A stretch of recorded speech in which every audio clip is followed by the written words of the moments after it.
Look, I thought we'd talk about cash flow during the COVID crisis and the initiatives and steps that people should be taking in both a personal and a business point of view. Yeah, both of them are wrapped up together, aren't they, too? If you're in business, a lot of people have got quite a lot on the line at the moment in their business, haven't they? They have, excuse me. And I guess what we're talking about is COVID crisis does affect us all on a personal and business level. And of course, as we probably understand, cash flow is the heart of any business. And this flows through, obviously, to us as individuals. As individuals, we obviously rely on our work to generate our income. In past days when we were perhaps more of a barter society and perhaps had more, subsistence lifestyles, but now we basically we rely on business to generate our income. And even if we're working for government, of course, government relies on the income from business to pay its employees. So we're all very much reliant on business cash flow in order to have our personal cash flow. Yes, yeah. No, I think that's where a lot of panic comes in, isn't it? That a lot of people are starting to see things getting tighter for them. Absolutely. And so, as I mentioned, cash flow is obviously it's essential during normal circumstances, but in the issues that we're facing at the moment, it becomes this sort of crisis becomes critical. Yeah. And businesses that perhaps were able to get away with perhaps poor business models or practices in good times can find that they might be struggling now. I think, as I mentioned to you once before, Einstein made a great statement where he said that something along the lines, it's only when the tide goes out that we can see who's swimming naked, and I think this is a time when we will perhaps see who's swimming naked. Oh my, what an image. Yes, yeah. Exactly. So it is, in fact, very revealing. It's quite a threshold sort of time, isn't it, the crisis, and what it actually does reveal for people and businesses. Yeah, it is. And I guess we're all learning. We're all learning about, what this crisis means, how it's affecting us, how long it's going to last.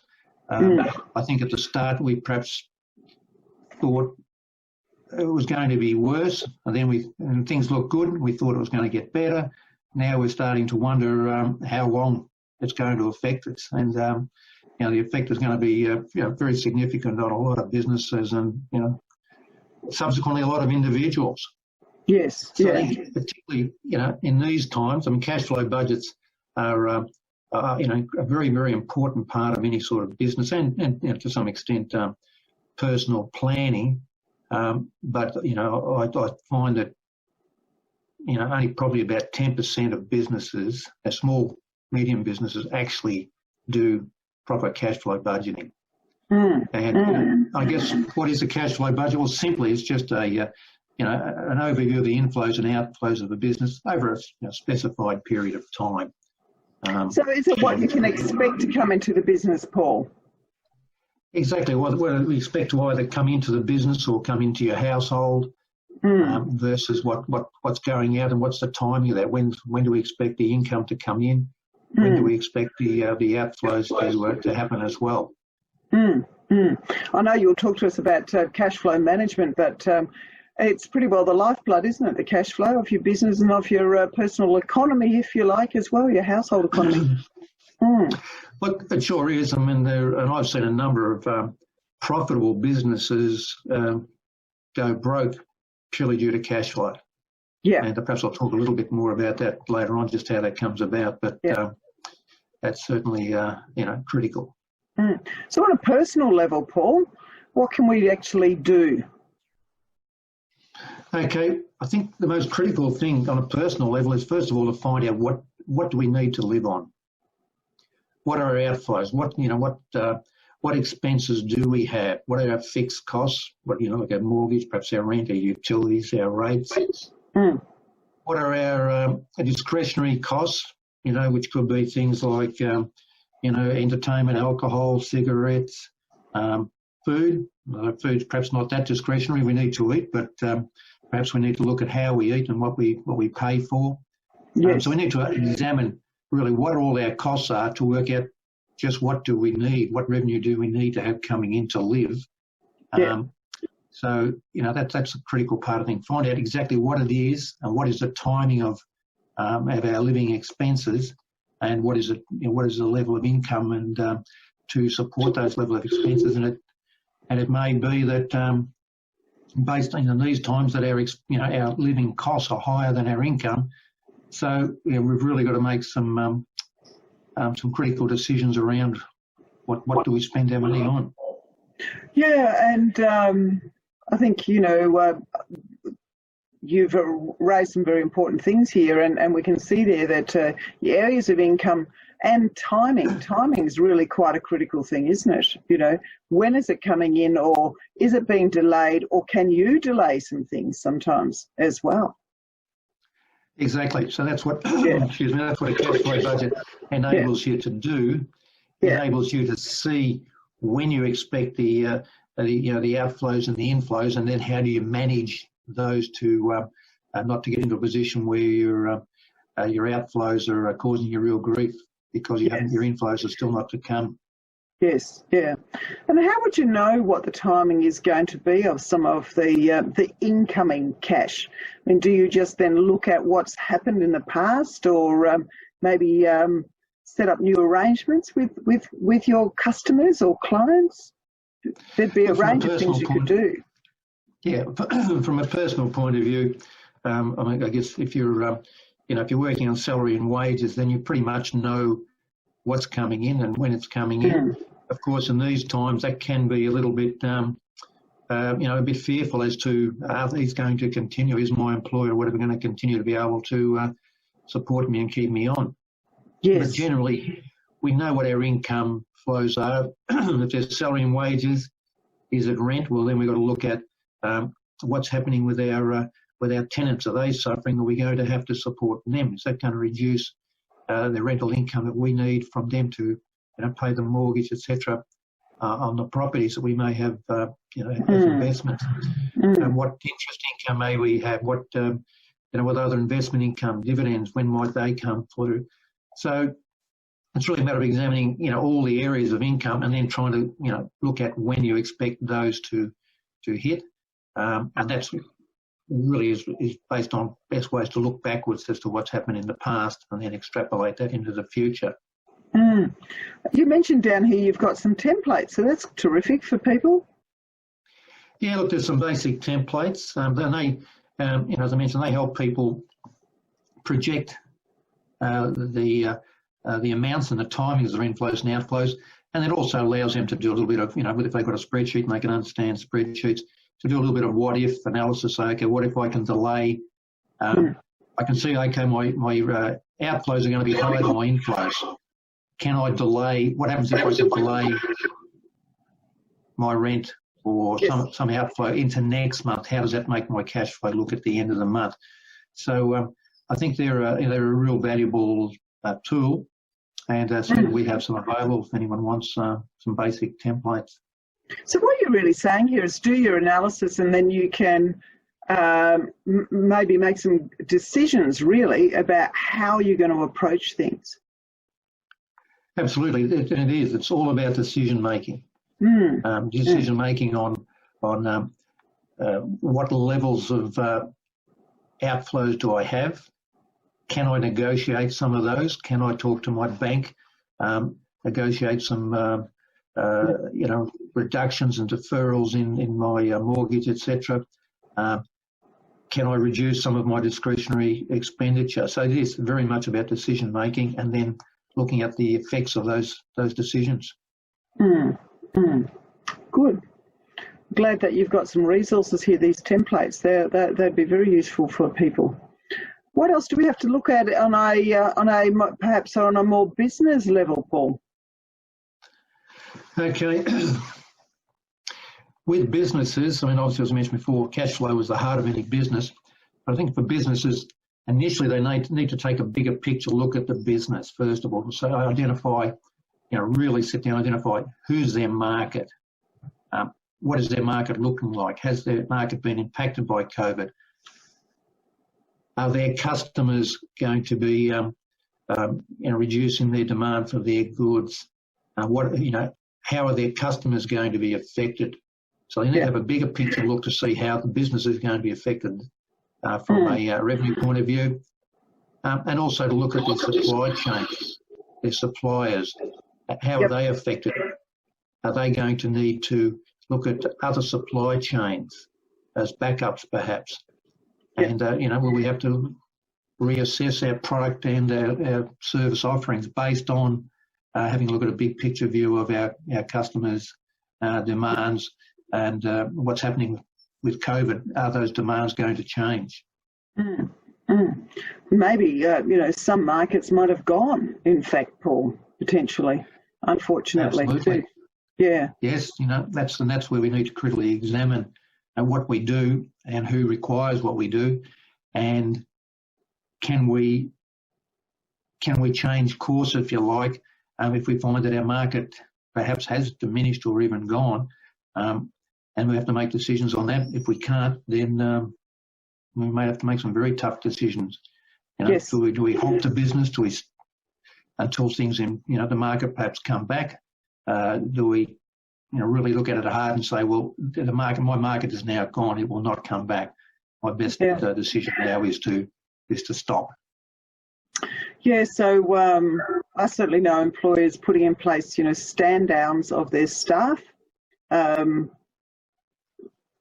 because there are different things you can do. Some of it is just temporary, if you like, or some of it is actually stepping out and making a permanent decision. Is really what you're talking about there, Paul, isn't it?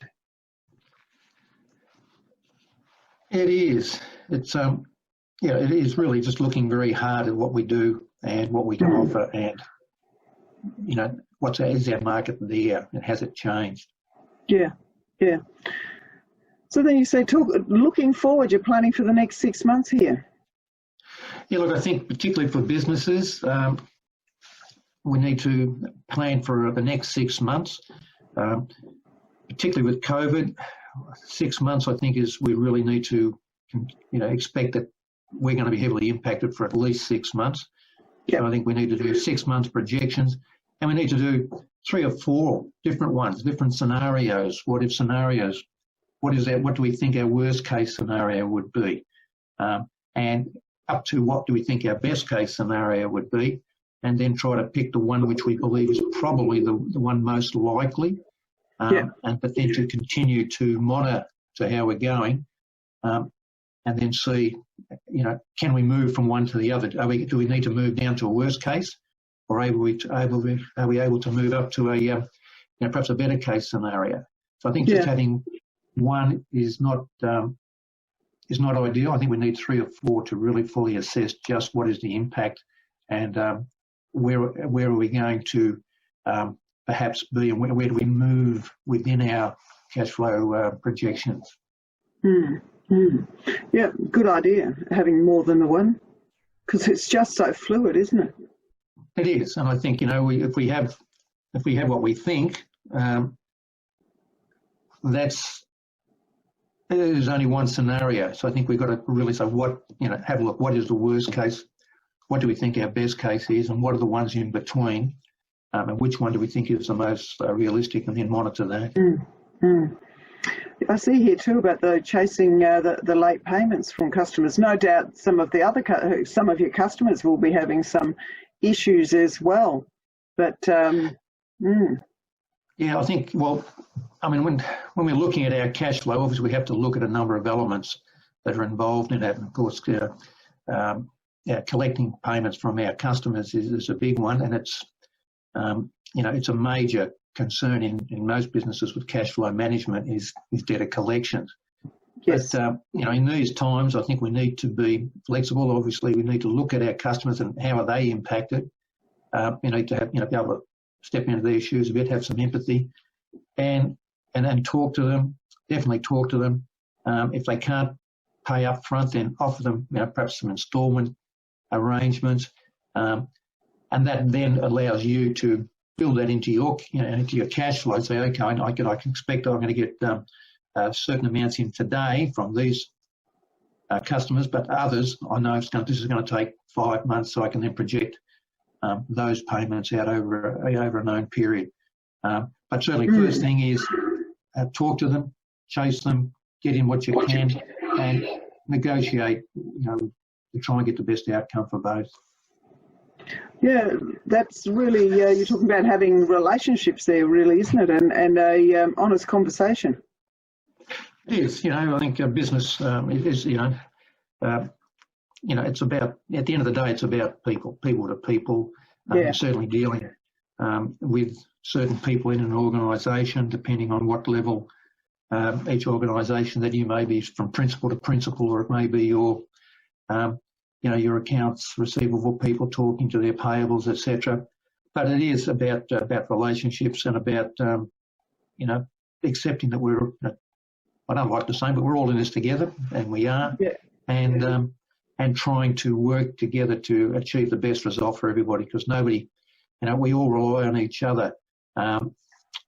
If my customers can't pay me and I don't have customers, then my business is gone. And if my customers don't have suppliers, etc., then their business is gone as well. So we do rely on each other. Yes, absolutely. So what else can businesses do? Okay, we've sort of spoken a little bit about debt, but certainly debt helps fund businesses. And at the moment, interest rates are at historic lows. Our bankers and lenders are on board. They're being, I think they're being very sensible. Once again, they realise that they need their customers, so it's no good killing them off. So, negotiate with our lenders. Get some extensions, get some deferrals, have a look at your loans, have a look at your leases, hire purchase agreements, talk to your lenders, financiers, and come to some arrangements to spread the cash flow over a longer period until we can, we can come more out the other side of this. I imagine that lots of businesses would have had refinancing at some point. Oh, absolutely. And I must admit, the banks are being are generally very good. Getting new finance can be difficult because the banks still need to. They still want to make sure that there's a profitable business there before they're going to perhaps lend new funds. Yes. But, they're not just going to lend new funds out on the basis that look, we're here to help you. No, they would still want to make sure that in proper lending methods that your business can repay this loan. Yeah, if you've got some sort of history, you can show them perhaps of some of your skills and your business approach. Then if they can see that the risk can be mitigated in some degree, like you're saying, it's not really for potentially like brand new businesses or Tell us about supply negotiations, Paul. Well, it's just the other side of your customer negotiations, really. But you need to, once again, your suppliers need you, and you need to sit down and talk to them and explain to them, look, we're going to have difficulties paying you right now. Can we negotiate some sort of payment arrangements? Can we look at extending our credit terms? So it's just if you like the corollary of your customers. You need to talk to your suppliers and come to arrangements with them where you can. Once again, just to be able to spread and ease the pressure on your cash flow. I imagine they'd like to know that as soon as possible if you're having some sort of issues, and so that then you can put in some plan, as soon as possible instead of taking it to the edge. Look, I think that's critical, Suzanne. With your financiers, with your suppliers, and even with your tax obligations, I think it's best to speak to everybody early in the piece rather than and delay it and have them chasing you. I think if you talk to everybody early, then you can get a far better outcome than ignoring people until the absolute last minute. Yes. Yeah. Also, here you've got this inventory and stock holdings. Now, there can be a lot of capital tied up in that, can't there? Yeah, look, stock can be is a killer of cash flow and can be a killer of businesses. As I mentioned earlier, I have seen a number of businesses go under because they're just holding way too much stock. And they've just let the stock build up, and then you've got this massive capital tied up in their stock. And then particularly when things get tight, then they've really got some issues there.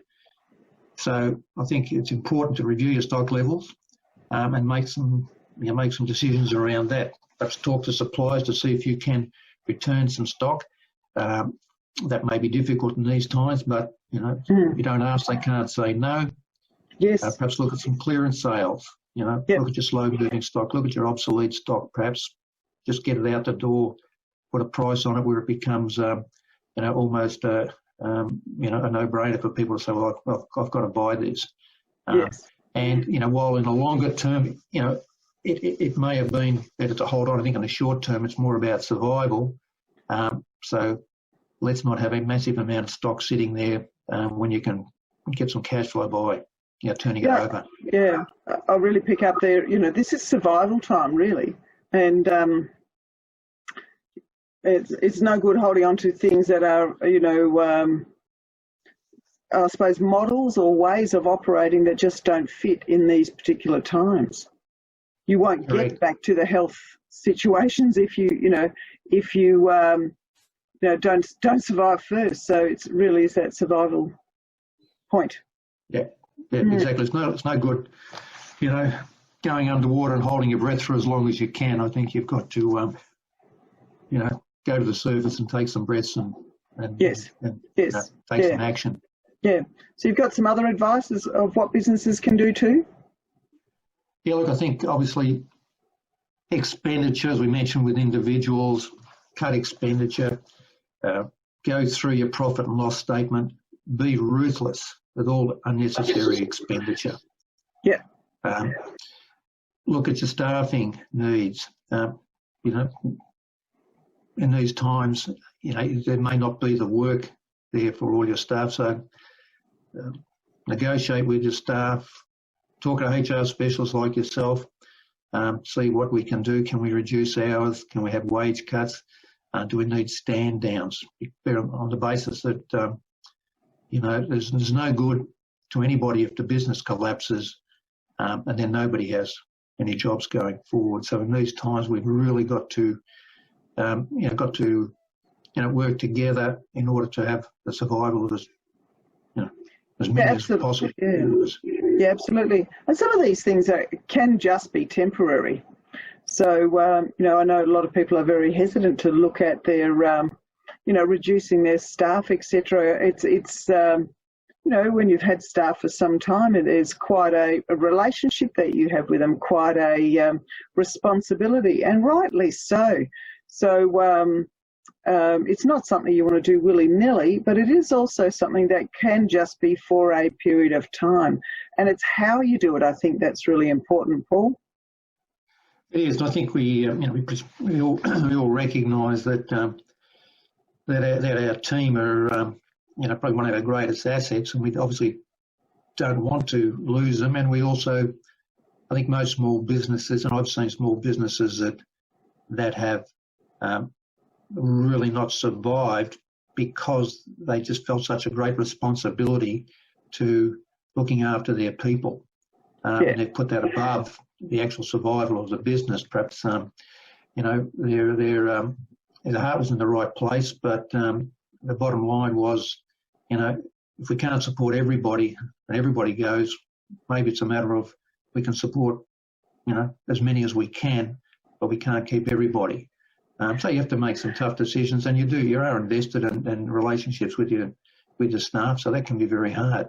And actually, Paul, while you're saying that making decisions, you really need to make those decisions carefully and making sure that there's solid thinking and a rationale underneath it all, or you could actually make yourself vulnerable to claims of unfair dismissal and discrimination, etc., etc. So, yeah, people do need to have, probably, like they do with finance, need some advice and support on this so that they don't have, further down the track, some complaints and claims made against them?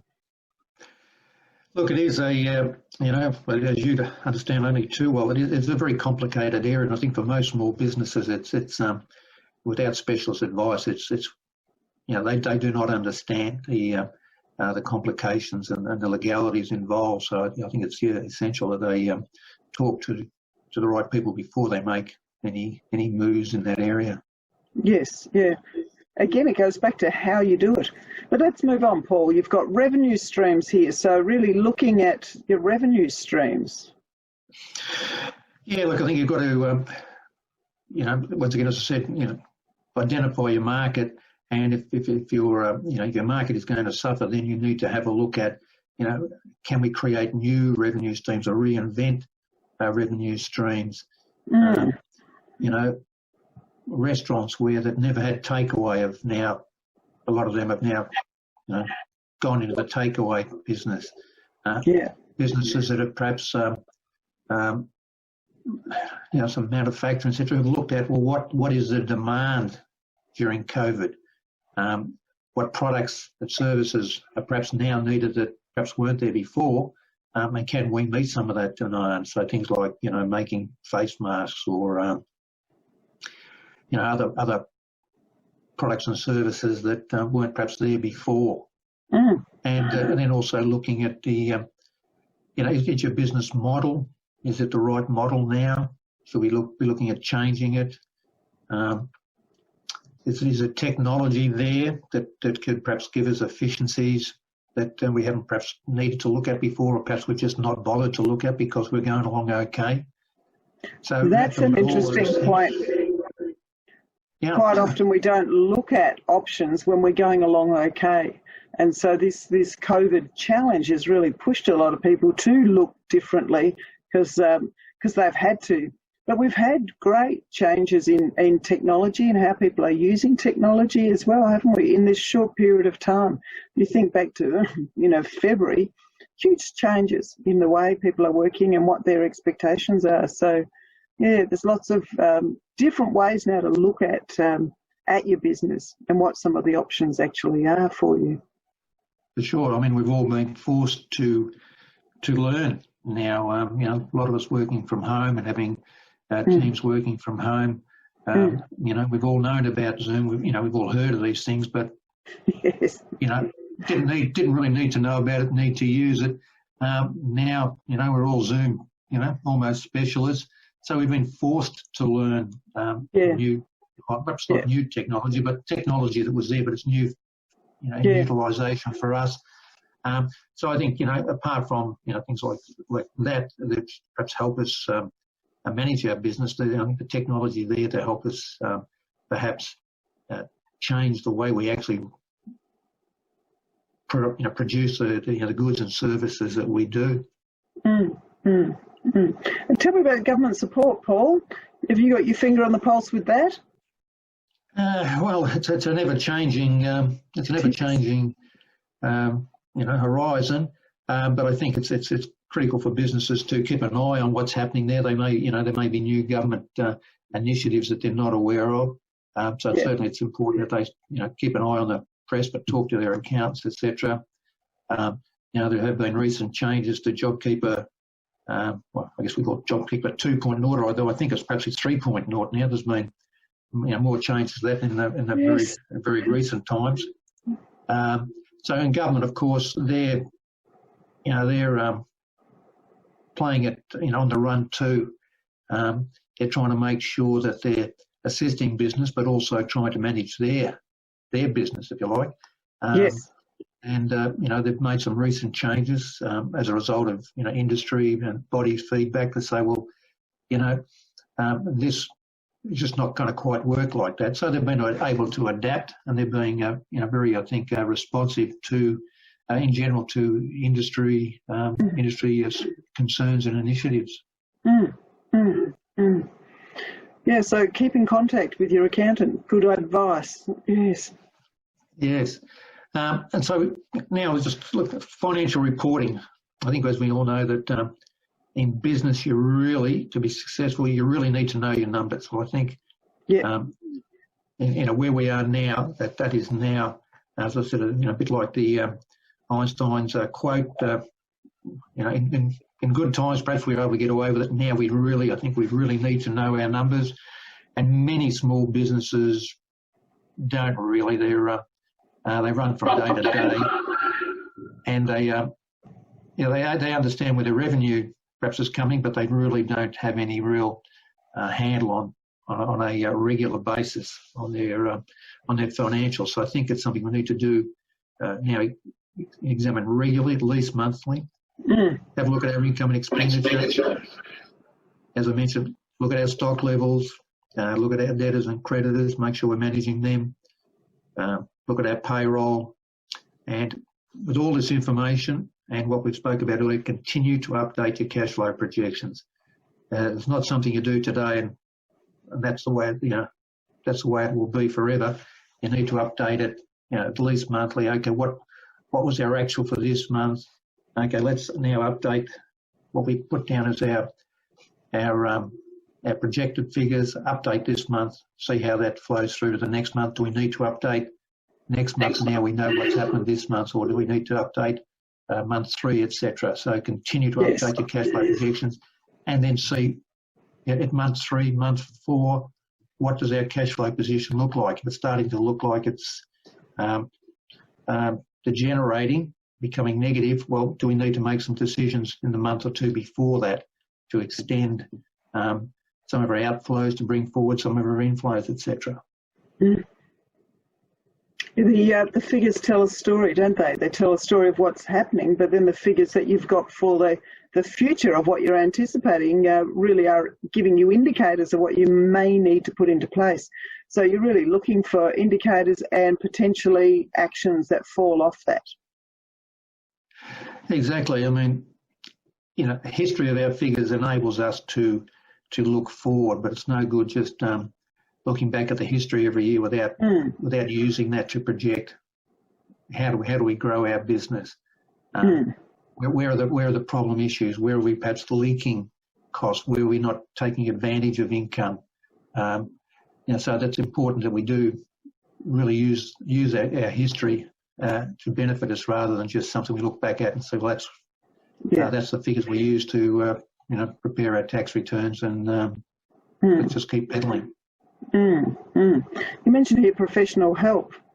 I think, when crisis does hit, yes, professional help is particularly important, isn't it?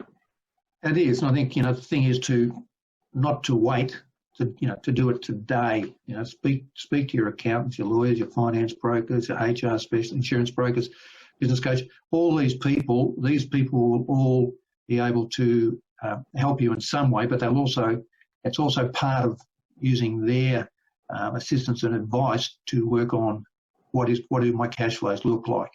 If I speak to my insurance broker about our insurance premiums, and say, okay, he may be able to bundle all these together so we don't have a large one hitting us in February, and come up with some sort of fee funding thing. So talk to your professional advisors. Don't be frightened, because particularly in these times, everybody is willing to give some assistance. Even I found that. Very much. It's a matter of just pointing in the right direction, but do it today. Don't be frightened to talk to them. That's what they're there for. Yeah, great. So what are your details, Paul? How can people get hold of you?